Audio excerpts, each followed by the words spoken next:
Hey TechTalk viewers, this is TheChanClan and we are reviewing the new 2023 LG OLED 65 C3 PUA, or basically the Evo C3 65-inch 4K Smart TV of 2023. This is the newest from LG and it is 10 years now of OLED dominance in the residential consumer space. This is powered by its latest A9 AI processor Gen 6. So you can notice here that the coating on this screen with all its wavy lines, as you can see in the reflections here, are less mirror-like than previous generations. We just upgraded from a 2017 E7 model and it had much less wavy aberrations. However, this is a normal variance and the screen quality from the actual panel itself is not affected by the coating on the screen. I have the TV here in store demo mode, so we'll let it loop through some of its content, paying attention to some of its features, including Wowcast in its audio demonstration. You can see that screen there again. This is really showing off the audio.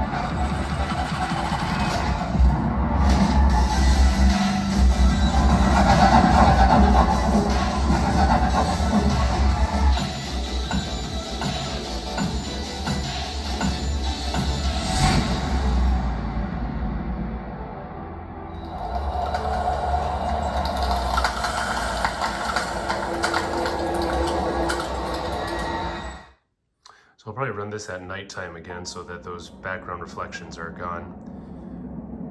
But you can see that how Dolby Vision, Dolby Atmos is supported on this TV. And this is paired currently with the new 2023 LG SC9 Soundbar. And you can see that this soundbar is actually on a special stand that comes with the soundbar that elevates the TV up a little bit so that the soundbar sits underneath the TV instead of being occluded or occluding the TV. The soundbar is a 3.1.3 system, so it has 3 upward firing drivers, one here, and one here, as well as the 3 in the front. It has a subwoofer to the side that we've installed, and it's also paired with the new SPQ8-S wireless rear speaker kit, and that's actually been around for 3 generations now, but is now compatible with the SC9S. So that has flawless background rear channels.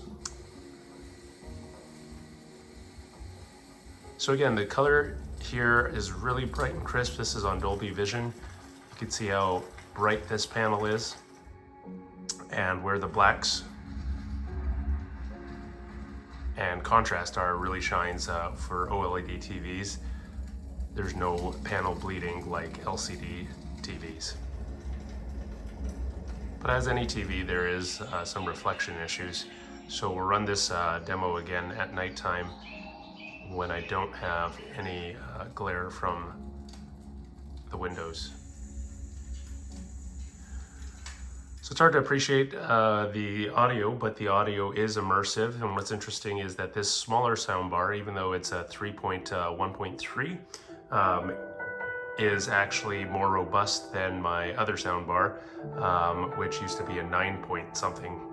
The reason being is that this latest 2023 model also integrates Wowcast, and Wowcast is a new feature, software-based, that integrates the TV's speakers. So the TV's built-in speakers amplify the audio output of the LG soundbar. I believe this only works with LG systems, but when Wowcast is enabled, basically you're getting the virtualization of the TV's speakers in addition to the soundbar and in addition to your rear speakers and subwoofer paired together. So let's take a look at the interface of the new WebOS as well. That's another feature change. It is more responsive, although a little less intuitive. There's still the Magic Remote. I like LG's Magic Remote just because it does have a pointer and a cursor that is very helpful. But this new interface here is a little goofy because the active app is on the left side, although you have this little caret in the middle, making you think that the caret is actually pointing to the active app. So it's a little less intuitive. Everything is left-sided. So right now I have Hulu active, Disney, etc. These are pre-installed, Netflix, as you might expect in anything.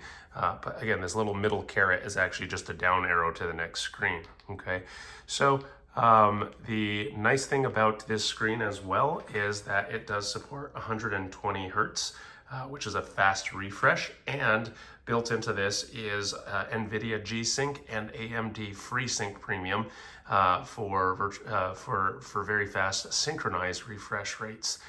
This also has 4 HDMI 2.1 inputs, so not just one, but 4, allows you to plug in all your advanced devices. And this has also a gaming optimized 0.1 millisecond response time. So that will allow you to game with no lag. All right, so you can see that graphics are very smooth. Has come to my attention that we must discuss. I'll be working at Tilda's. It's proven to be a useful headquarters for my inquiries into the Zenith base. And don't worry, I haven't disturbed her precious part. So you can see that I'll be there when I can. graphics are really crisp. You can see that there's hardly any delay at all. Let's get some action going here.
Demonstration on PS5 here. So the WebOS system also has all your standard applications, including Netflix, Prime, Disney, Hulu, Sling, Apple TV, YouTube, HBO Max, etc. You can go to the LG store here and actually get even more apps that is supported by its ecosystem. LG does a pretty good job in updating its compatibility, so they usually have a ton of apps that you can go and download, even if it isn't pre-installed. Tubi, Peacock, we have Peacock, might as well install that one, because this will allow you to expand support for your TV. And since this is the latest edition, this will have every up-to-date thing. Here we go. So that was simple to add Peacock into the list here of everything that you need. Now, unfortunately, oftentimes TVs, they go end of life. Like our 2017 one had no more updates. So the workaround there is to get a Roku or some other smart device and attach it to the HDMI inputs to allow you to continue to support your TV. It's one gripe I have with most TV manufacturers, that they only support your their operating system for a number of years before they won't service your TV anymore. But over-the-air updates are simple. You can just go to settings, and if you go to settings, you can actually see that there is a support area, and you can just get software updates. When we got the TV, we had a initial patch that was just downloaded over the air pretty quick and just restarted, and it keeps you up to date there. So that can support the firmware. Different modes. There are different modes that you can see. The picture mode, there's a ton, right? We got vivid, your standard, auto power save, cinema, sports, game optimizer, filmmaker mode. So this is kind of old school 24 frames per second. So even that Tubi, demo reel here, you can see it slowed down a little bit, more like film, right? Yeah, expert, bright space, daytime. Yeah, I'm not so sure about that. Dark space, nighttime. But yeah, so vivid oftentimes is going to be the one that people like, just because it does pop a lot more, like you saw there, versus standard, a little muted. Vivid is the one that I prefer. You can also custom calibrate this as well. Advanced settings, you can manage all of these manually. So for those that want to, you can actually calibrate this to specifics. Filmmaker mode, this is also, reduces the soap opera effect in high frame rates or interpolated frame rates, which is, high. This can go up to 120 hertz, so oftentimes you get that soap opera feel. If you want to go back to a 24 frames per second film mode, that's an option too. And that's kind of nice, reducing blue light to help with your sleep cycles at nighttime. You can turn that off, although that may affect your image quality. So that's picture. Sound. So it's important as you set up the sound, especially if you're using the sound bar, to make sure that you have your sound output correct. So your sound out should be on your HDMI ARC device, okay? So there's going to be a port in the back of the TV called the ARC one. That one is the audio return channel, I believe that's what it stands for. So it links to your sound bar, but anything that is plugged into your other HDMIs will pass their audio through so long as you select that. So the default is going to be use TV speaker. So if you put use TV speaker, everything is just going through the TV speaker and you're not using your sound bar. So what you want to do is put this on, use wired speaker through HDMI ARC device. You can do external wireless speakers as well. So that's how you set up your soundbar, especially if you are pairing this with the new SC9S to make sure that you're getting things set up correctly. Sound modes, there are a couple of modes here. Standard sound, cinema, clear voice pro. I haven't tested all of these, to be honest. I just put it on standard versus AI Sound Pro. AI Sound Pro allows you to calibrate your room with the LG app here. Clear Voice Pro is a nice new feature just because prior soundbars had a lot of problems distinguishing the center channel. With all this Atmos, things just got muddled, and oftentimes you could hear the sound effects very well, but you can't hear the center channel with the voice channel in it very well. So this amplifies voices if you're having a particular movie that's just hard to hear. But again, even out of the box with the default settings, the sound seems to be a lot more clear than our soundbar from 2017 that was also made by LG. So give it 5 years. It seems a lot of the things have kind of ironed themselves out. OLED care, this is interesting. There's a pixel refresher, and there's also a mode that helps prevent burnout. So you can do a pixel cleaning routine. We can actually try it. This is a pixel cleaning. You start now, and it is going to just cycle through, I think, the screen. Let's see what it does. And this helps refresh the pixels of the TV to make sure that they are optimized. So let's see what it does. So the pixel cleaning process actually works behind the scenes while the TV is off. So there's nothing really much to see there. If you want to test out the store mode, if you go to support, you can toggle between home and store mode. If you are stuck on store mode and you see this black wipe of the screen while you're watching content, it means you haven't switched back to home mode. Now here's the interesting thing. Store mode is super bright. Home mode, you'll notice, kind of dims this down a little bit. So you can change the settings a little bit. In store mode, the store demo loop plays, but it also refreshes your settings to default, including very bright settings, probably because you're in a storeroom with a lot of bright lights and reflections. And that does it every couple minutes. So if you're noticing a mysterious black wipe of the screen, make sure that you didn't set this into store demo mode.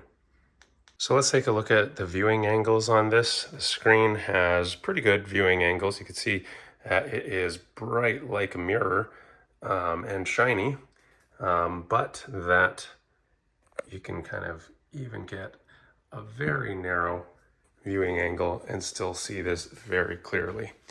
The only problem, again, you can see the reflection of our entire room depending on your light sources behind you. So taking a look at that soundbar, the soundbar, like I said, had 3 built-in firing speakers. It also has multiple speakers in the front here as well. Notice that this grill was a little bit kind of almost bent. You can see kind of it bulges out a little bit. I don't think that's damaged. I think it's just anchored over there. I didn't let it bother me too much, but you can let me know if yours has a little bit of variance on the grill as well. Currently it's muted, so it's blinking, but a lot of the buttons are here. Nice thing about this, it does support a lot of different casting now. My prior LG soundbar did not support, for example, Wi-Fi or AirPlay, or I think it only supported Chromecast, and that was really touchy at best. This supports basically every system now. You can link it into your smart home. You can link it with Tidal. You can have Aircast or AirPlay through Apple, through Chromecast as well. It is Wi-Fi linked, so you can just throw your music onto the system. So yeah, the other great thing is it is eARC 2.0 at least, so there should not be any bandwidth or congestion with these latest TVs. That was a problem with my 2017 model, as basically eARC did not support enough bandwidth for Dolby Atmos, so there were always cracks, pops, hisses. So despite this being a smaller soundbar, it is a much more feature-rich soundbar, and that makes actually the sound improved as well. Let's take a look quickly at the bracket. The bracket sits right here. You can see kind of there is this metal stand, and this is actually a custom stand that screws into the 2023 TV that this sits on. Here's the downside. In order for this to mount, you can't just plop this and that onto the back of the TV. You have to lay the whole TV flat on a table and screw both in. And you want to screw the soundbar in first before you try to screw the TV in, just because it otherwise doesn't install well. So point off for easy install, just because if you need cable management underneath the soundbar, it's a little tough without having to put the TV down and put the stand up. But for a stand that comes with a soundbar for the TV, that's pretty cool. That's pretty innovative. Although there are 2 brackets. There's a bracket for the larger TVs and then for up to 65 TVs. So if you ever upgrade, don't throw that bracket away.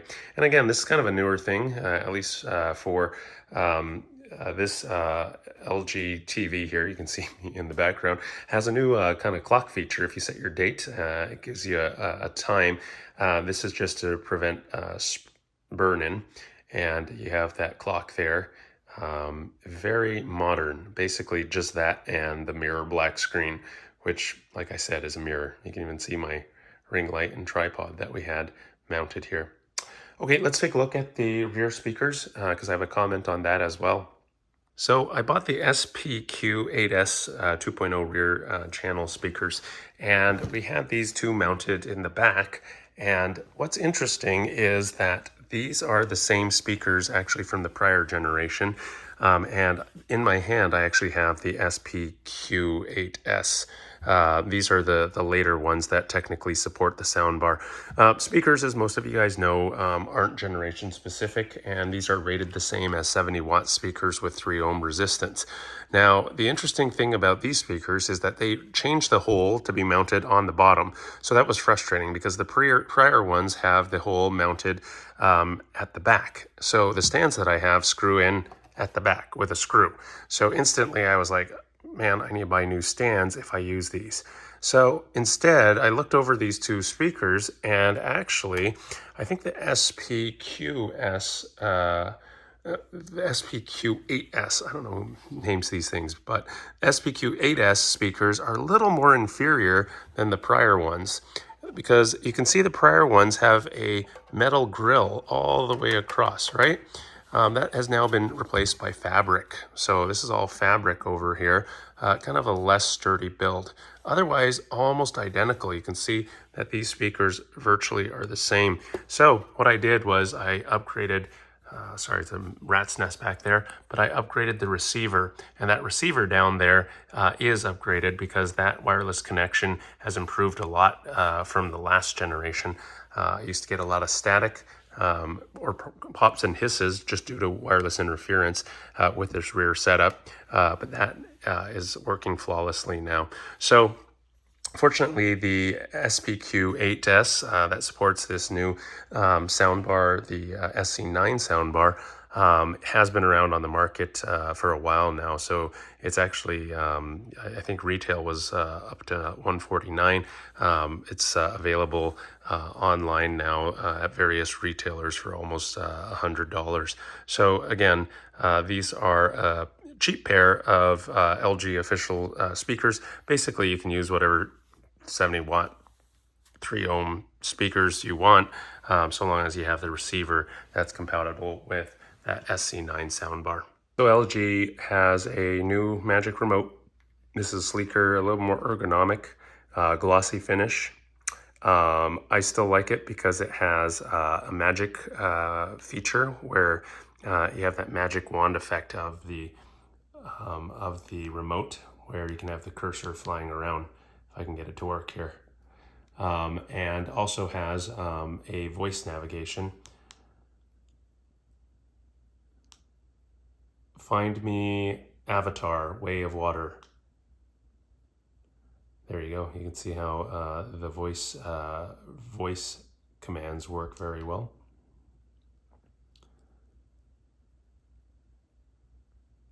And again, that magic mouse, which is really cool because if you go off the screen, it just kind of holds on the corner there. All right, so there you have it. That's our review and demonstration of LG's new 2023 C3 65-inch OLED TV, and paired with its new SC9 soundbar, which is a beautiful complement to the screen with its novel new bracket. The SC9 allows you to experience not only Imax-enhanced but Dolby Atmos sound paired and synergized with the Wowcast feature of the TV, as well as optional rear surround sound speakers. So paired together, this is your ultimate home experience. The panel is comparable to LG's excellent OLEDs displays in the last decade here. My only criticism is that it is an ultra glossy coating, and the uniformity is a little distracting with a lot of waviness and a lot of bright light reflection. But in darker settings, this looks stunning and has the same intuitivity, responsiveness, quality, and features that has been standard with this line. So the 2023 model, perhaps not with dramatic improvement, new processor, new audio features, including Wowcast, but living up to the same excellent standards. Still highly recommend LG for your OLED needs. This is the TheChanClan, and thanks for watching our review and our demonstration of the LG OLED evo C3 65-inch 4K 2023 Smart TV. Subscribe, leave your comments below.